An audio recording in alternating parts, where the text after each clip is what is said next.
حاضر هستی با خاطر 100 میلیارد این چیزا رو بوس کنی یا نه؟ باری بخیر. 100 میلیارد پوله. آره بابا 100%. 91% مردم ها که میبوسن. منطقیه به نظرم. خوک.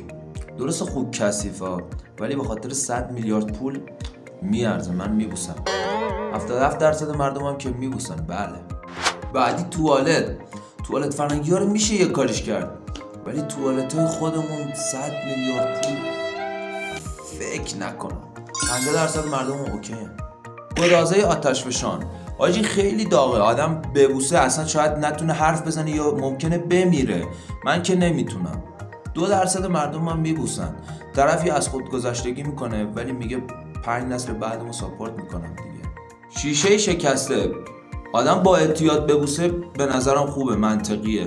من که میبوسم. 65% مردم هم میبوسن، ولی اون 35% به نظرتون چرا نمیبوسن؟ شاید خیلی پول دارن. بعدی کراشم.